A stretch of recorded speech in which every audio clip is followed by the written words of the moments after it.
Portanto, assim como recebestes a Cristo Jesus, o Senhor, assim também andai nele, arraigados e edificados nele, e confirmados na fé, assim como fostes ensinados, crescendo em ação de graças. Tende cuidado para que ninguém vos faça presa sua, por meio de filosofias e vãs sutilezas, segundo a tradição dos homens, segundo os rudimentos do mundo e não segundo Cristo. De uma forma bem, posso dizer assim, mais séria, esse texto trata de duas formas do ser humano ver o mundo, que nós chamamos de cosmovisão, a visão que a pessoa tem de mundo. E aí, nesse texto, nós encontramos uma cosmovisão cristã e uma cosmovisão não cristã.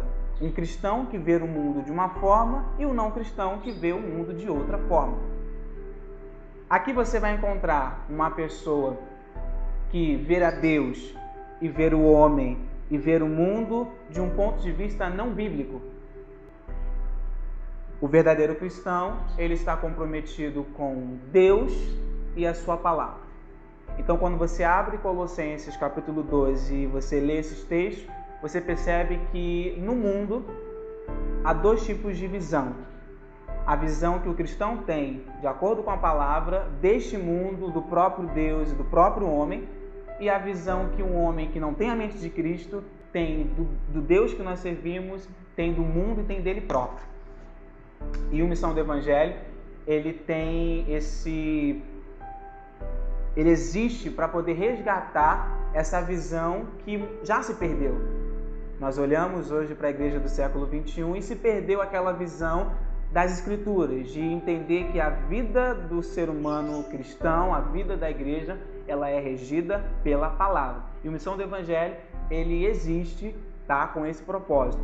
Nós queremos resgatar esses valores cristãos, os valores que são quadrados para muitas pessoas, mas são os valores do próprio Deus, tá?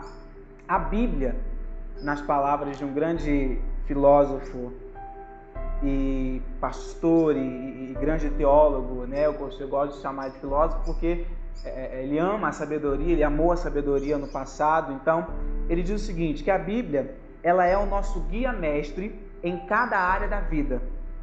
E uma visão defeituosa das Escrituras leva a uma teologia defeituosa. Se você abre a Bíblia e você interpreta um texto de forma errada, você aplica de forma errada e isso é uma tragédia anunciada na sua vida. Então, João Pedro, você está falando de teologia, mas eu preciso fazer um curso de teologia? Não necessariamente, porque você abriu a Bíblia, leu um texto que você está fazendo, teologia.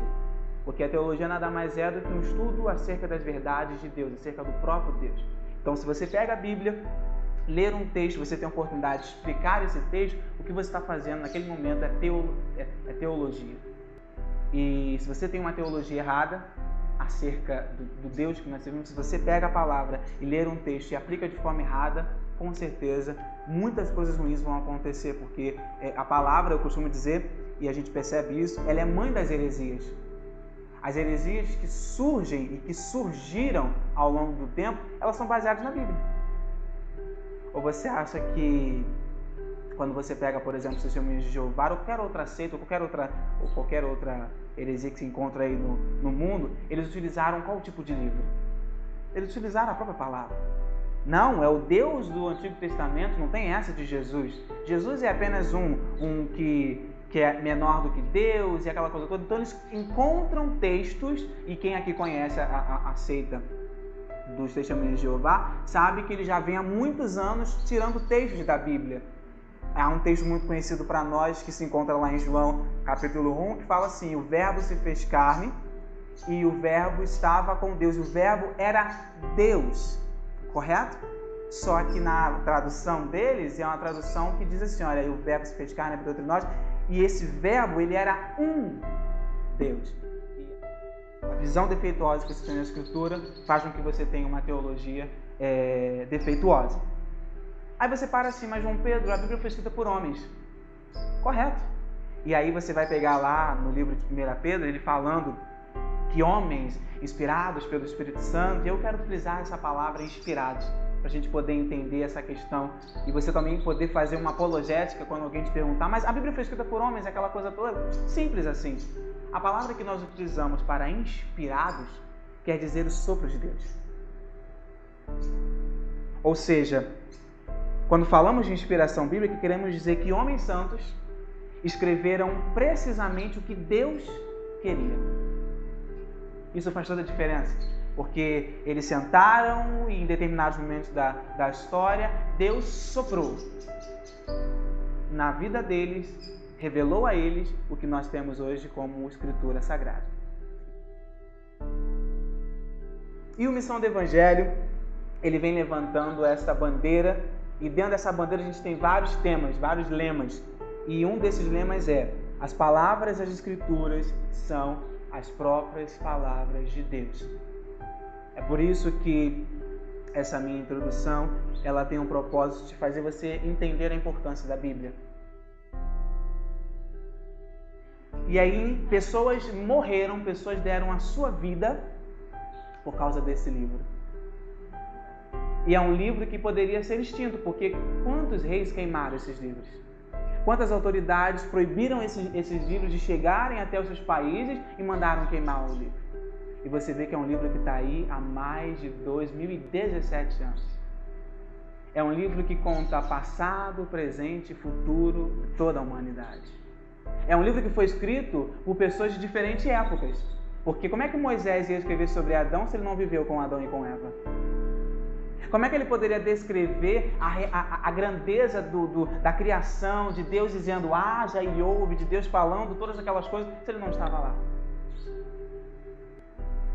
Deus foi sábio em selecionar pessoas em tempos diferentes para provar que Ele é Deus. Passa-se o tempo, passa-se a moda, mas a palavra de Deus permanece para todo sempre. Então, basicamente, é isso que o Missão do Evangelho tem de propósito, de objetivo. É ministrar tão somente a palavra de Deus. Pregue a palavra, em tempo e fora de tempo. Pregue a palavra. Leia a palavra. É simples. É o que nós pretendemos fazer. Fomos postos para defender esse Evangelho, que está contido na palavra.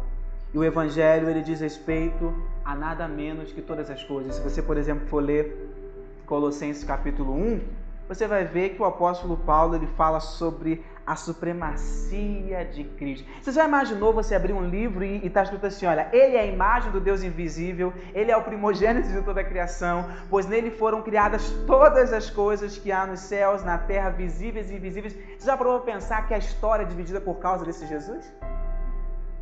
Que todo o conceito que você tem de amor, de tudo que você possa imaginar, tem que passar por Jesus? Porque antes que as coisas existissem, elas são por causa dele? Então, o Evangelho, ele diz respeito a nada menos do que a todas as coisas. Todas as coisas.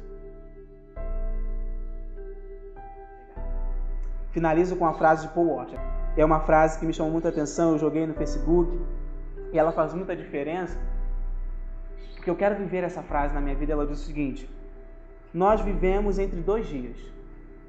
Um dia em que Cristo foi crucificado diante de todos os homens, há mais de 2000 anos atrás, e um outro dia em que todos os homens vão estar diante de Cristo. A história é dividida em 2 dias. Um dia em que Cristo foi crucificado diante de todo mundo. Todo mundo viu. Céus, terra, inferno, todos viram a morte do Filho de Deus. Mas também haverá um dia em que todos que viram a morte vão estar diante dele. E aí é que está. E aí é que está. Te vejo lá. Que Deus te abençoe.